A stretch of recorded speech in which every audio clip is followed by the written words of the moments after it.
Assalamualaikum sahabat, apa kabar semuanya? Salam jumpa dengan kisah misteri. Semoga kisah misteri ini menjadi penghibur kita semua. Jangan lupa subscribe, like, share, dan komen ya. Menurut arsip kuno yang ditemukan Raka dalam surat wasiat dosennya, gamelan yang digunakan dalam pementasan sekar bukan sekadar alat musik tradisional. Ia adalah peninggalan dari kerajaan Panawijaya, sebuah kerajaan kecil di lereng Merapi, yang hilang dari sejarah setelah peristiwa kelam pada abad ke-17. Gong utama dalam set gamelan itu dikenal sebagai gong kematian. Bukan karena bentuknya, tapi karena suara terakhir yang pernah ia hasilkan. Dentang panjang yang mengiringi eksekusi massal para penari istana yang dituduh berkhianat. Legenda menyebutkan bahwa Raja Panawijaya memiliki seorang sinden favorit bernama Larasati. Suaranya dipercaya mampu menenangkan roh-roh gunung dan menjaga keseimbangan antara dunia manusia dan alam goib. Tapi Larasati jatuh cinta pada seorang prajurit muda yang dituduh sebagai mata-mata kerajaan tetangga. Ketika hubungan mereka terbongkar, Raja murka.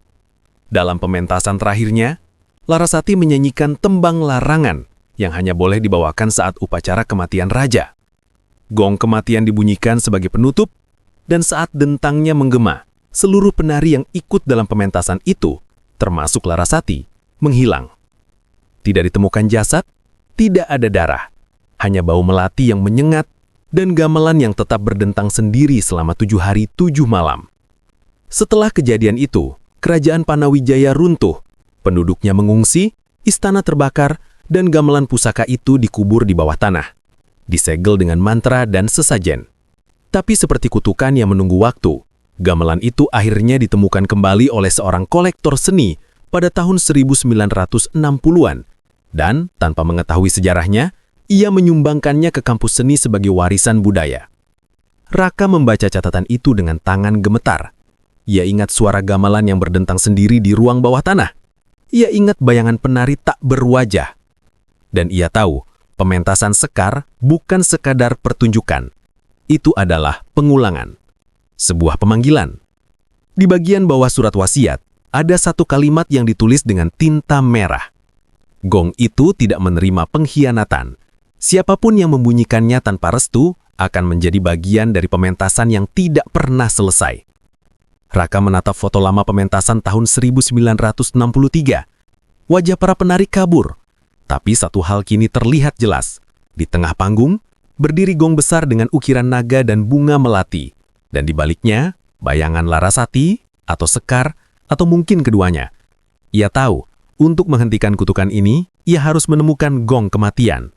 Tapi lebih dari itu, ia harus memahami siapa yang sebenarnya dikhianati. Karena kutukan tidak lahir dari kemarahan semata, ia lahir dari cinta yang tidak diterima. Dan suara itu masih berdentang di kepalanya. Tahun 1965. Di tengah gejolak politik dan ketakutan yang menyelimuti negeri, kampus seni di Yogyakarta tetap menggelar pementasan tahunan. Tema tahun itu, nyanyian gunung dan darah tanah. Sebuah pertunjukan yang konon terinspirasi dari legenda kerajaan Panawijaya. Pementasan itu melibatkan 7 penari wanita, 1 sinden utama, dan seperangkat gamelan kuno yang baru saja disumbangkan oleh seorang kolektor. Tidak ada yang tahu asal gamelan itu. Tidak ada yang bertanya. Semua terlalu sibuk mempersiapkan pertunjukan yang digadang-gadang akan menjadi karya monumental. Malam pementasan, aula kampus penuh. Tapi ada sesuatu yang ganjil. Penonton mengaku mendengar suara gamelan berdentang sebelum pertunjukan dimulai, padahal belum ada yang menyentuh alat musik. Sinden utama, seorang mahasiswi bernama Sekarwati, menyanyikan tembang pembuka dengan suara yang memukau dan asing. Beberapa penonton mengaku merasa seperti sedang mendengar suara dari dalam tanah. Pertunjukan berlangsung selama 1 jam, tapi saat tirai ditutup, 7 penari tidak pernah keluar dari balik panggung. Mereka menghilang. Tidak ada jejak, tidak ada suara, tidak ada tubuh. Pihak kampus menyatakan mereka kabur karena tekanan politik. Tapi para mahasiswa yang terlibat tahu itu tidak mungkin. Semua penari adalah mahasiswi aktif, tidak terlibat dalam gerakan apapun. Bahkan Sekarwati, sang sinden, juga menghilang 2 hari kemudian. Kamar kosnya kosong. Gamelan yang digunakan dalam pementasan dikunci di ruang bawah tanah dan tidak pernah dibuka lagi. Raka menemukan arsip rahasia tentang kejadian itu dalam surat wasiat dosennya. Di dalamnya, ada foto hitam putih dari pementasan tahun 1965. Wajah para penari kabur. Tapi satu hal terlihat jelas. Posisi mereka membentuk lingkaran di sekitar gong utama. Dan di tengah lingkaran itu, bayangan seorang wanita berdiri. Bukan Sekarwati, bukan penari, tapi sosok bersanggul dengan wajah yang tidak pernah ada. Di balik foto itu, tertulis dengan tulisan tangan. 7 penari, 1 suara, 1 kutukan. Mereka tidak hilang, mereka dipanggil. Raka mulai menyusun pola. Pementasan tahun 1965 bukan sekedar pertunjukan. Itu adalah pengulangan dari ritual kerajaan lama. 7 penari melambangkan 7 penjaga gerbang. Sinden adalah pemanggil, dan gong utama adalah kunci. Ia kembali ke ruang bawah tanah kampus, tempat gamelan itu disimpan. Ruangan itu gelap, berdebu, dan bau melati menyengat.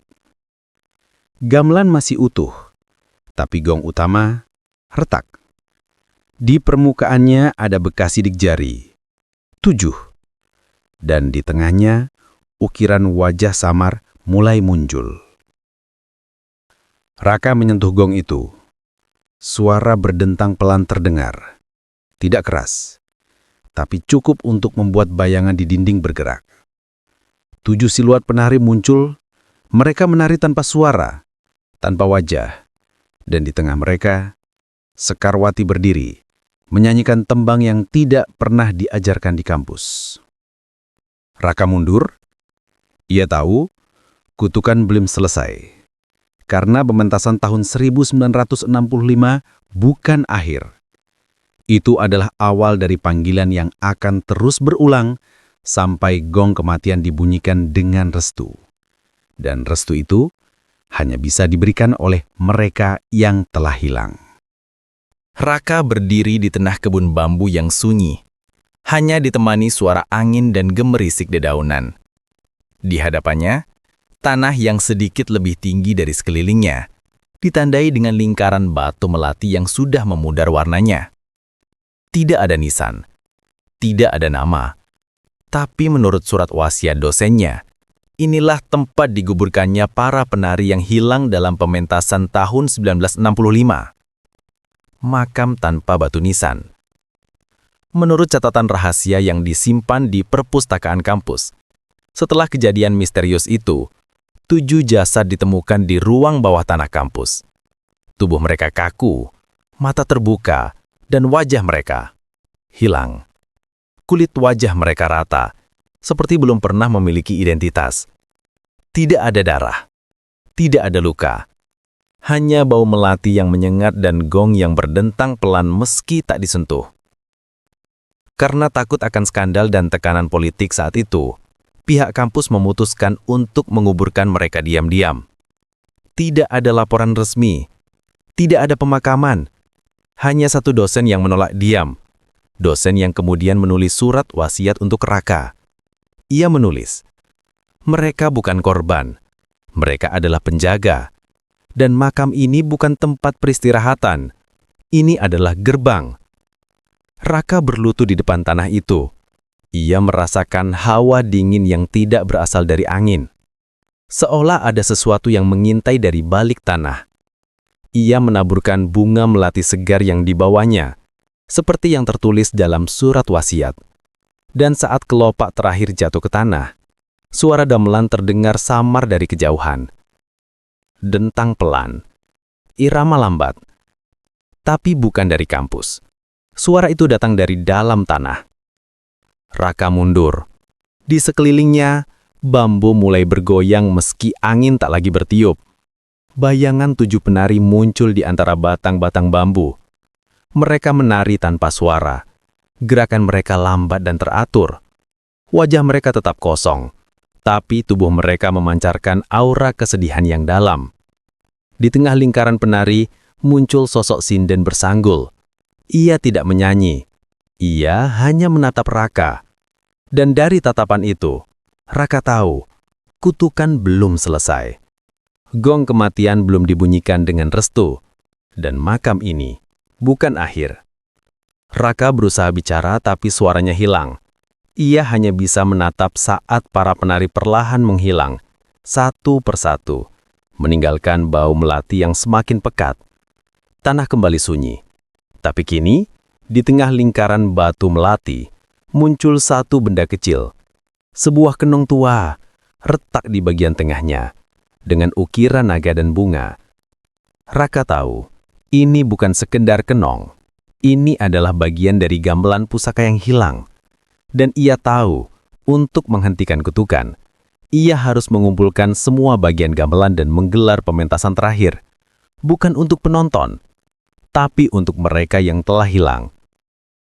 Dan pementasan itu harus dilakukan di tempat di mana semuanya dimulai.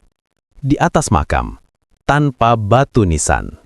Raka duduk bersila di tengah ruang bawah tanah kampus, dikelilingi 7 kenong tua yang telah ia kumpulkan dari berbagai sudut kampus dan rumah dosen yang sudah lama meninggal.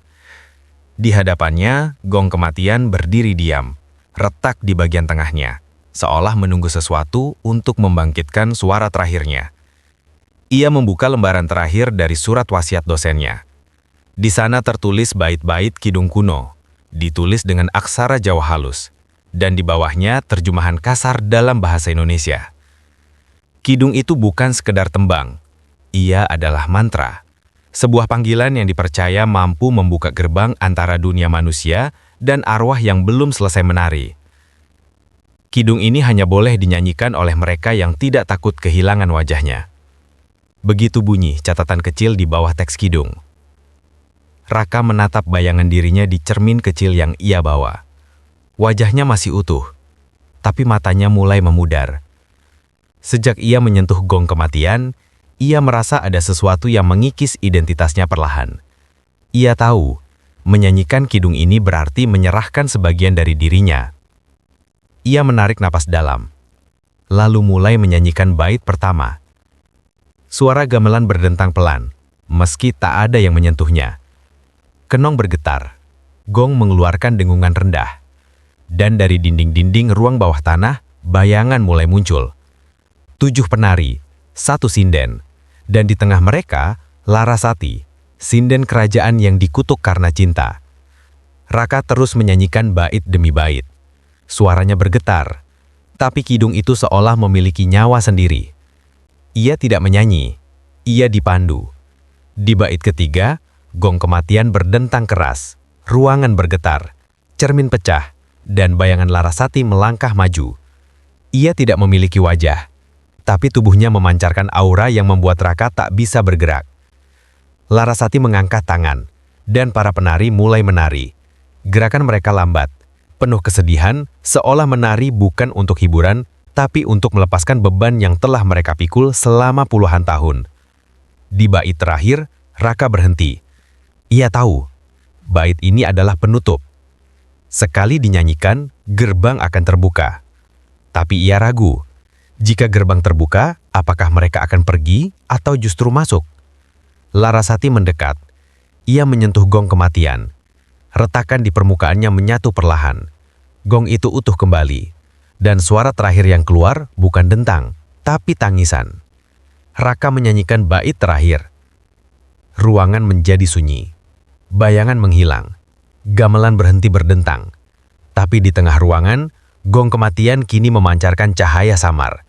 Di permukaannya, ukiran wajah-wajah penari muncul. Mereka tidak lagi kosong, mereka tersenyum. Raka menangis. Ia tahu pementasan telah selesai. Tapi ia juga tahu, kutukan belum berakhir. Karena gong kematian kini utuh. Dan kidung itu telah membuka gerbang. gerbang yang tidak bisa ditutup kembali. Raka menempuh perjalanan jauh ke desa terpencil di lereng Merapi, mengikuti petunjuk terakhir dari surat wasiat dosennya. Di sana, tinggal seorang dukun tua bernama Mbah Sarwo, satu-satunya orang yang konon pernah menyaksikan pementasan gamelan pusaka di tahun 1965 dan selamat. Desa itu sunyi, kabut turun sejak pagi, dan aroma melati tercium bahkan sebelum Raka melewati gerbang bambu yang menandai batas kampung. Rumah Mbah Sarwo berdiri di ujung jalan tanah, dikelilingi pohon-pohon tua dan sesajen yang sudah mengering. Saat Raka mengetuk pintu, seorang wanita paruh baya membukakan. Mbah tidak menerima tamu, katanya singkat sebelum Raka sempat bicara.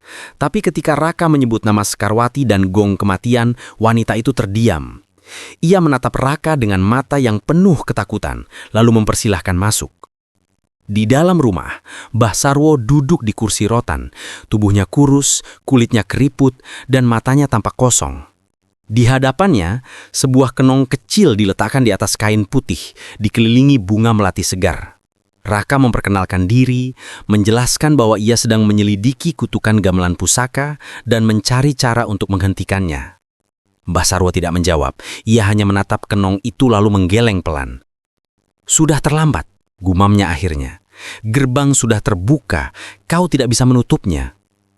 Raka memohon, ia menceritakan semua yang telah ia alami, bayangan penari, gong kematian, kidung larangan, dan makam tanpa nisan. Ia berharap Mbah Sarwo bisa memberikan mantra penutup atau setidaknya petunjuk. Tapi Mbah Sarwo berdiri, berjalan pelan ke sudut ruangan dan mengambil sebuah kotak kayu kecil. Ia menyerahkannya kepada Raka tanpa berkata apa-apa. Di dalamnya hanya ada satu benda, cermin bundar kecil dengan retakan di tengahnya.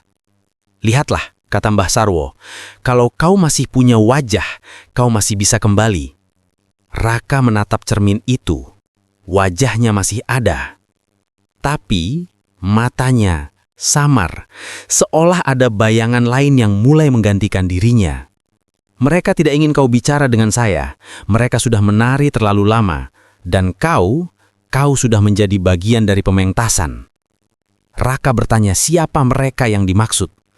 Mbah Sarwo menatapnya tajam. Penari yang tidak pernah selesai, sinden yang tidak pernah berhenti bernyanyi, gong yang tidak pernah benar-benar diam. Ia menolak memberi mantra, menolak memberi petunjuk. Ia hanya berkata satu hal sebelum mengusir Raka dari rumahnya. Jika kau ingin menghentikan kutukan, jangan cari suara, cari diam, karena suara adalah panggilan, tapi diam adalah penutup. Raka keluar dari rumah itu dengan cermin retak di tangan dan pikiran yang semakin kacau. Ia tahu, kutukan ini bukan sekadar legenda. Ia hidup, ia menari, dan ia menyebar. Dan kini, Raka mulai mendengar suara gamelan, bahkan saat tidak ada yang memainkannya.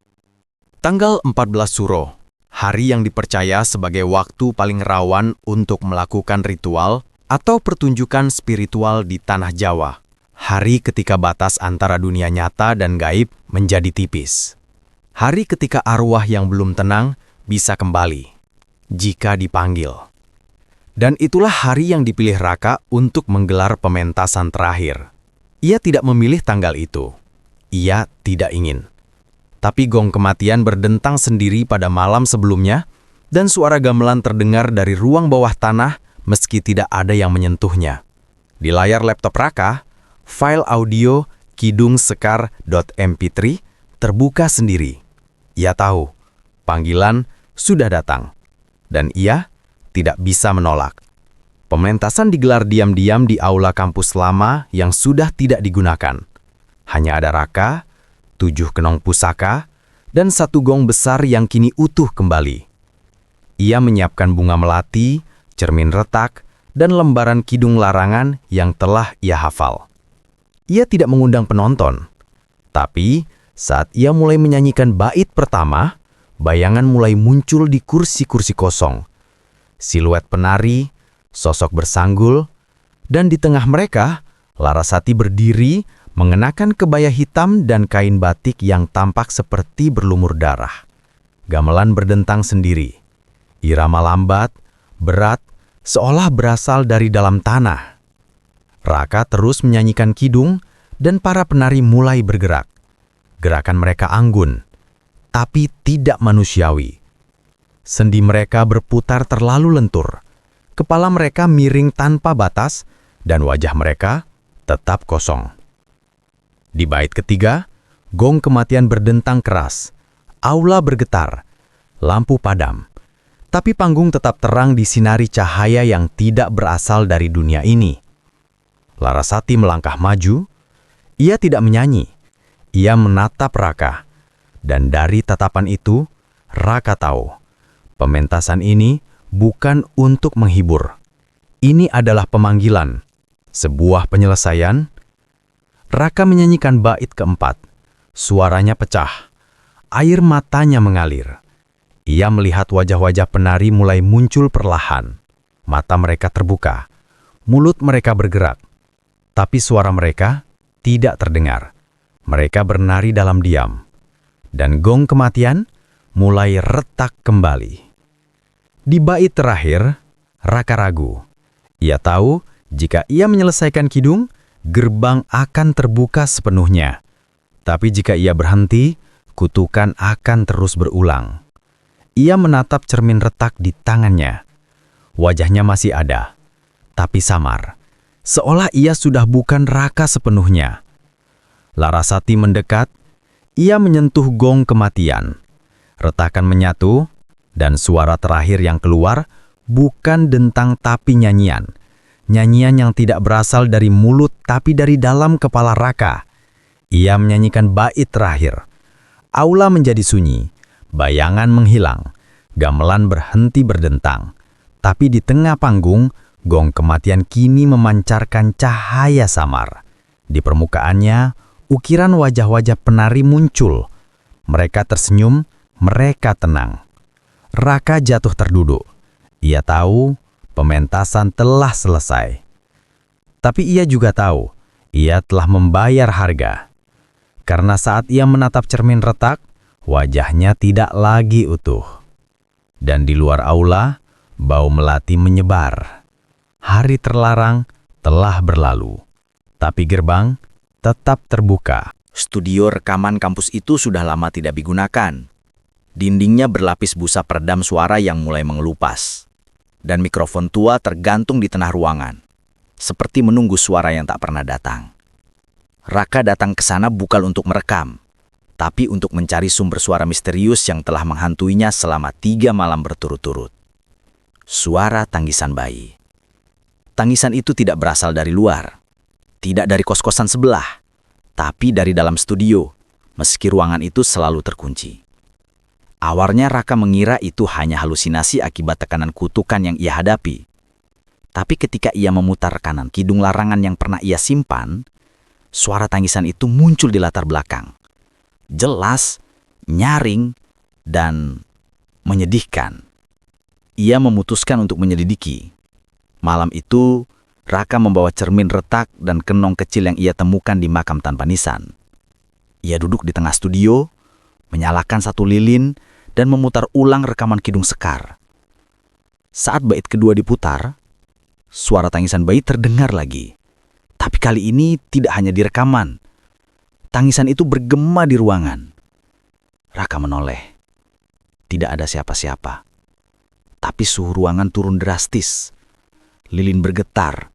Dan di sudut studio, bayangan kecil muncul. Siluet bayi yang duduk membelakangi Raka. Tubuhnya dibalut kain batik tua, dan di sampingnya, sebuah kenong mini yang berkilau samar. Raka mendekat perlahan. Bayi itu tidak bergerak, tapi tangisannya semakin keras. Saat Raka menyentuh kenong di sampingnya, suara gamelan berdentang pelan. Bayi itu berhenti menangis. Ia menoleh. Wajahnya kosong. Tidak ada mata, tidak ada mulut. Hanya kulit halus yang membentuk oval sempurna. Tapi dari tubuh mungil itu, Raka merasakan kesedihan yang luar biasa. Seolah bayi itu bukan sekedar arwah. Ia adalah sisa dari pementasan yang gagal. Mungkin anak dari salah satu penari. Mungkin korban dari kutukan yang tidak pernah selesai. Raka mengambil cermin retak dan meletakkannya di depan bayi itu. Bayi itu menatap cermin, dan perlahan wajahnya mulai muncul. Mata kecil, mulut mungil, tapi bukan wajah bayi biasa. Wajah itu menyerupai Larasati, sinden kerajaan yang dikutuk karena cinta. Raka mundur. Ia mulai mengerti. Kutukan gamelan pusaka tidak hanya menyentuh mereka yang menari, tapi juga mereka yang lahir dari pementasan. Bayi itu adalah warisan, bukti bahwa kutukan telah menembus generasi. Tangisan berhenti. Bayi itu menghilang. Tapi Kenong Mini tetap ada. Kini retak di bagian tengahnya, dan di permukaannya ukiran wajah bayi muncul samar. Raka tahu pementasan belum selesai, karena suara bayi adalah panggilan terakhir, dan gong kematian belum berdentang untuknya. Ia keluar dari studio dengan Kenong Mini di tangan dan satu pesan yang terngiang di kepalanya. Jika suara bayi terdengar dalam pementasan, jangan hentikan musik, karena ia bukan menangis. Ia sedang menunggu untuk dituntun pulang. Raka tidak pernah menyangka bahwa benda paling sederhana, sehelai kain jarik tua, bisa menyimpan kutukan yang begitu dalam. Ia menemukannya di balik lemari arsip studio tari lama, terlipat rapi dalam kotak kayu berukir bunga melati. Kain itu tampak biasa, motif parang rusak dengan warna coklat keemasan yang mulai pudar. Tapi di bagian tengahnya, ada noda merah tua yang membentuk pola samar seperti tangan yang mencengkram. Awalnya, Raka mengira itu hanya kain latihan milik penari lama. Tapi saat ia menyentuhnya, udara di ruangan berubah. Lampu berkedip, lantai bergetar pelan, dan dari cermin retak yang ia bawa, bayangan sinden bersanggul muncul, menatapnya tanpa wajah. Ia membawa kain itu ke ruang bawah tanah, tempat gong kematian disimpan. Begitu kain jarik diletakkan di depan gong, suara gamelan berdentang sendiri. Irama lambat, berat, seolah berasal dari dalam tanah. Dan dari dinding-dinding ruangan, bayangan penari muncul satu persatu. Tapi kali ini, mereka tidak menari. Mereka berdiri diam, mengelilingi kain jarik. Wajah mereka mulai terlihat. Mata kosong, mulut terkatup, dan darah mengalir dari telapak tangan mereka. Raka menyadari, kain itu bukan milik penari biasa. Itu adalah milik Larasati, sinden kerajaan yang dikutuk karena cinta. Menurut catatan rahasia yang ia temukan di balik foto pementasan tahun 1965, Larasati mengenakan kain itu saat pementasan terakhirnya. Ia menyanyikan kidung larangan sambil memegang tangan kekasihnya yang dituduh berkhianat. Saat gong kematian berdentang, darah kekasihnya membasahi kain jarik. Dan sejak saat itu, kain itu menjadi simbol pengkhianatan dan pengorbanan. Raka menyentuh kain itu lagi. Kali ini ia melihat kilasan masa lalu. Panggung istana, penari menari dalam lingkaran. Larasati menyanyi dengan mata penuh air mata, dan gong kematian berdentang keras. Tubuh-tubuh jatuh, darah mengalir, tapi tidak ada jeritan, hanya nyanyian. Kilasan itu menghilang, Raka terengah-engah. Di tangannya, kain jarik kini terasa hangat, dan noda merahnya basah. Ia tahu kain ini adalah kunci, bukan untuk membuka gerbang, tapi untuk menutupnya. Karena darah yang mengalir di atas kain itu bukan kutukan. Itu adalah restu. Restu dari cinta yang tidak diterima, restu dari pengorbanan yang tidak pernah dikenang. Raka membungkus gong kematian dengan kain jarik. Gamelan berhenti berdentang. Bayangan menghilang. Dan di udara, aroma melati berubah menjadi harum dupa. Ia menatap cermin retak. wajahnya kembali utuh. Tapi di permukaan cermin, wajah Larasati muncul samar, tersenyum, lalu menghilang. Kutukan belum sepenuhnya berakhir. Tapi untuk pertama kalinya, gong kematian diam dan kain jarik berdarah telah menutup satu babak dari pementasan yang tidak pernah selesai. Gong kematian kini utuh. Kenong mini dari studio, kain jarik berdarah, dan cermin retak telah dikumpulkan. Semua elemen pementasan telah kembali ke tempatnya. Tapi saat Raka mencoba memainkan satu nada pembuka, gamelan itu menolak. Bukan secara fisik. Tidak ada tali yang putus, tidak ada gong yang pecah. Tapi setiap kali ia memukul salah satu instrumen, suara yang keluar terdengar sumbang, berat, dan menyakitkan. Seolah gamelan itu menolak disentuh. Seolah ia menyimpan dendam. Raka mencoba memainkan kidung pembuka dengan irama pelan. Tapi ruangan bergetar, lilin padam. Dan dari balik tirai panggung, bayangan Larasati muncul lagi. Kali ini, tidak diam. Ia melangkah maju, tangan terangkat, dan matanya penuh amarah. Ia tidak menyanyi, ia tidak menari. Ia hanya menatap gamelan dengan tatapan tajam, lalu menoleh ke arah Raka. Dari gerakan tubuhnya, Raka mengerti, pementasan tidak boleh dimulai, karena pusaka itu belum menerima restu. Raka membuka kembali surat wasiat dosennya. Di halaman terakhir, ada satu catatan kecil yang sebelumnya ia abaikan. Gamelan pusaka bukan benda mati. Ia menyimpan jiwa. Dan jiwa itu tidak bisa dipaksa untuk berbicara. Raka teringat cerita Mbah Sarwo tentang diam sebagai penutup. Ia mulai memahami bahwa kutukan ini bukan tentang memainkan musik, tapi tentang mendengarkan. Gamelan tidak ingin dimainkan. Ia ingin dikenang. Ia ingin ditenangkan. Malam itu, Raka duduk di tengah aula, tidak menyentuh gamelan. Ia hanya menyalakan 7 lilin, meletakkan bunga melati di setiap sudut panggung, dan membuka cermin retak di hadapannya. Ia tidak menyanyi, ia tidak berbicara, ia hanya diam. Dan dalam diam itu, gamelan mulai berdentang sendiri.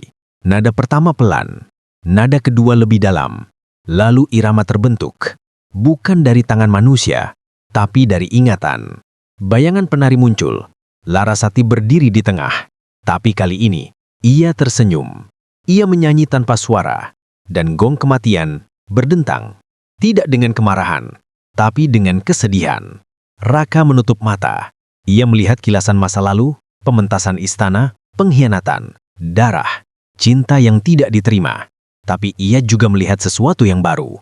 Larasati memeluk kekasihnya, menari bersama, dan gamelan berdentang dengan damai.